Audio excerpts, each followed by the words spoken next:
Hello, friends. It's Chapo. This is a crazy day. This is a historic day and probably one of the worst days of my life, if not all of our lives. Absolutely. Ask not for who Big Bang bongs. It bongs for Boris. It's we've for so long on this show we've tried to support political movements that reflect our values and political leaders that we think are worthy of support and admiration, and it gets taken away from us every single time. No matter anyone good, they just take away. It's gone up the apples and pears at number 10 Downing. They're having a laugh. All we can do is simply raise a pint to our Boris. To Boris. We're all drinking a pint right now. I'm already in the hospital. I'm experiencing pancreatitis just from the sight of this beer that's 98% head. It's a typical English beer that's 98 to 99% head, and my pancreas is coming through my throat. 98% head, also 98 degrees Fahrenheit. Yeah. Well, that's just, it's like honest. A good English lager. You're not paying for bubbles. You're not paying for any of that stuff. You're paying for pure beer. And right now, that's what we need. I think it's obvious. I think it's, the forces of capital. That's who has always been fighting against Boris his entire career. Will never forgive him for getting Brexit done. Nope. Never. Nope. No, and look, and in just a little bit, I'm going to be talking to journalist Ali Vargas, who covers Latin America, and we had him on not too long ago to talk about the coup in Bolivia, talk about the sort of changing tide in Latin America, but what's going on in England. Let's be very clear, this is a coup. This is a coup. Yeah. This is the forces of neoliberal capitalist hegemony are doing a color revolution against the government of Boris. I mean, you do it a bit, but that is sort of true. The people leading this from within the party are all part of some weird, right wing, the sort of deep state apparatus deal.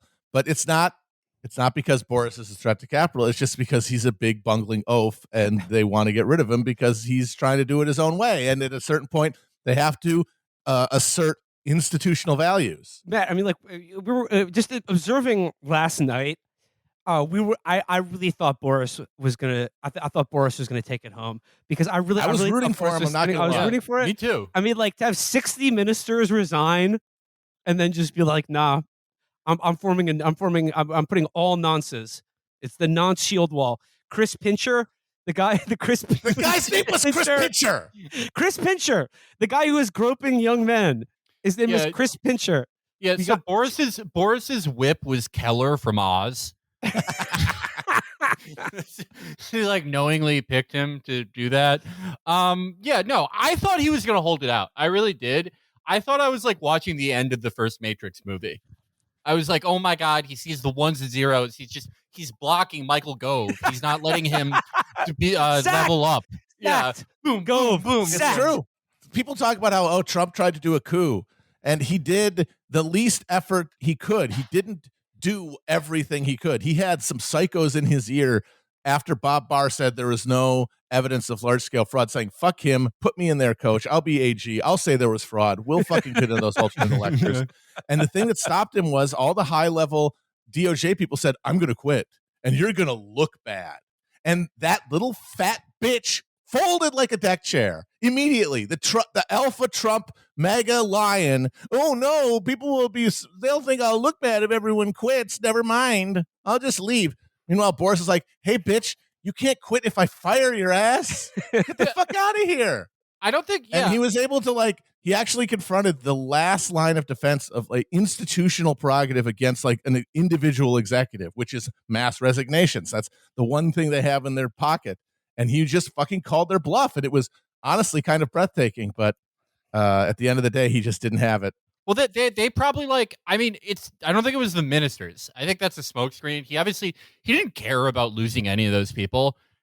What does Boris care about the most? He cares about having children out of wedlock while married to another woman. And they were probably Boris, you do work tirelessly for the United Kingdom, for Brexit, and for the Commonwealth, and for the Queen. But you're still a man, and you have to sleep. And the next time you go to sleep, MI6 is going to give you a vasectomy. And they threaten to take what matters to him the most, which is getting weird J.C. Penney manager looking women pregnant every And then- 2 years. And having as many kids as possible, and then showing dominance to those children by tackling them on the football pitch. Yes. That's our Boris. That's our Boris. He's literally repopulating England. And they'll never forgive him for that. They'll never forgive him for any of the good things he did. All of them. Okay. I think 70 million Britons would have died of COVID if it was anyone but Boris. It's true. He protected them.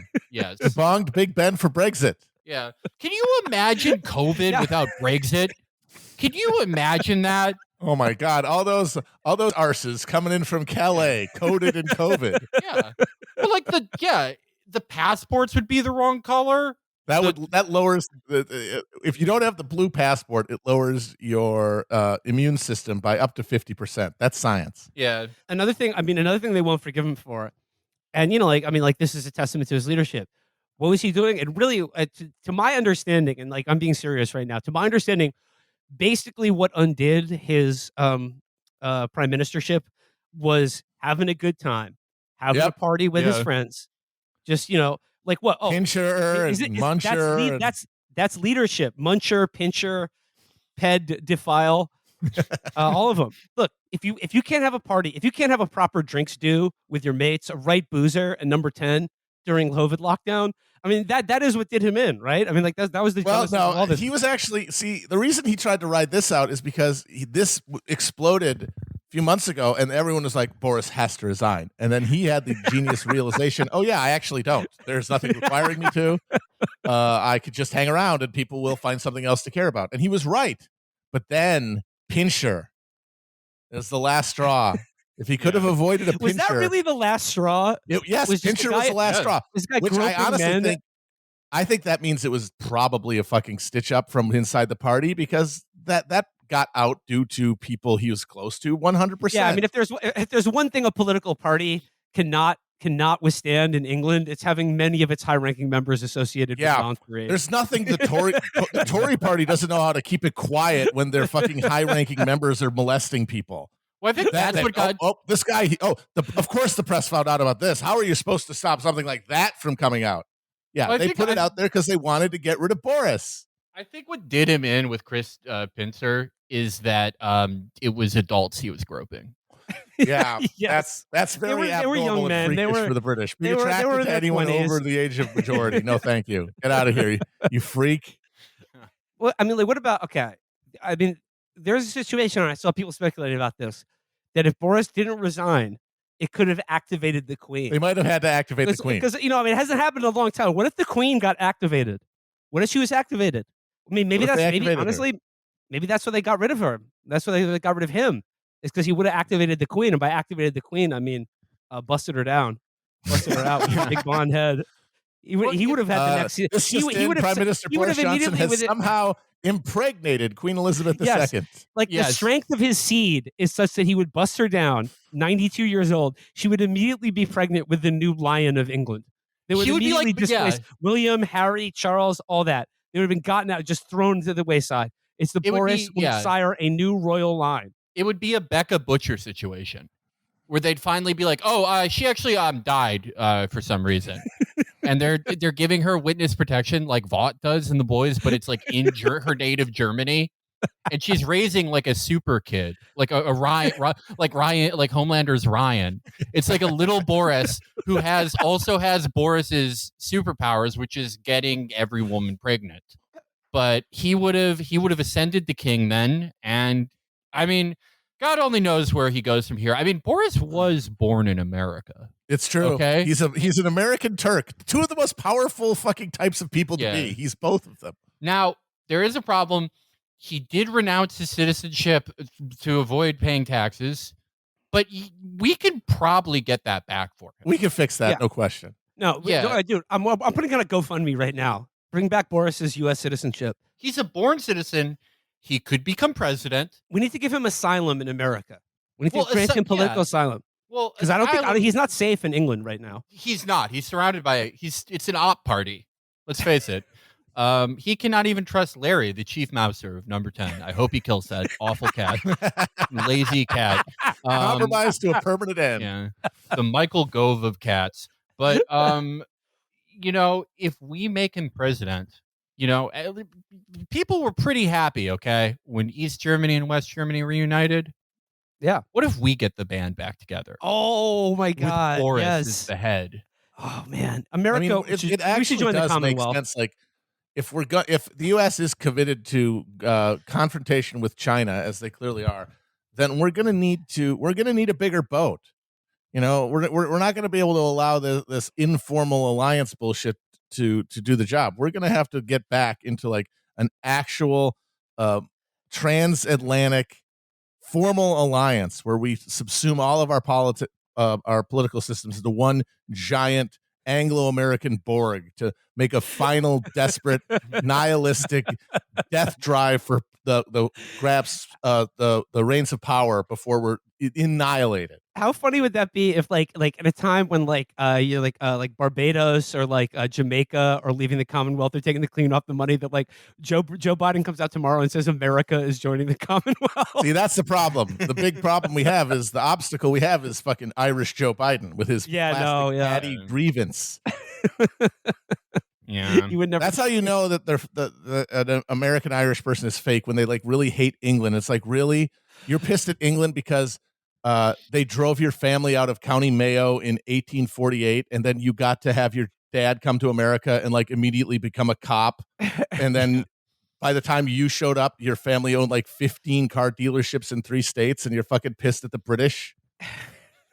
I'm imagining though, if Biden joined the Commonwealth, like all our money would have the Queen on it, and then like you could put stickers on dollar bills of Joe Brandon pointing at the Queen, going, "I did that, I did that." The other thing I've been laughing about for about a day, shout out Libby Watson, who is now a citizen of America, but it just shows how quickly you lose track of how just what the fuck is going on in the UK, because she was unaware of the fact that it was like Michael Gove sacked, and his job title was Secretary of Leveling Up. And I swear to God, what the fuck? I heard that and I was like, okay. I don't want to find out what that means. Like, nobody explained what that means to me, just because the idea of a Secretary of Leveling Up is so funny to me. He's just they use the evolution stone from Pokemon on chavs to turn them into middle class people. That's called the property ladder. Yeah. You know what my favorite thing that Boris was doing in his last week? His last week before resigning. We have plenty of weeks of Boris, though there'll be twinge of sadness over them. It was like every time that people were yelling at him the most, he'd be like, "Oh, I was actually just talking to Zelensky." Like Zelensky's like his fall safe, where it's like he's like on tape being like, "The pedophiles love me," and people are like, "What the fuck? What the fuck?" And he goes, I just talked to Zelensky, and it's really bad over there." And it's funny because practically what talking to Zelensky meant was basically undermining any effort by the Ukrainian government to negotiate any kind of end to this horrible war with Russia. Yeah. Boris just hops on the phone and he's like, "All right, lads, we got to keep up the good fight. Spirit Dunkirk, mates." Yeah. And they're like, also, "Oh, yeah, we're cutting you off if you talk to the Russian government even one time more again." Like, it's if you even pick up a phone call to, like, I don't know, like bring any kind of negotiated settlement to the end of this horrific violence,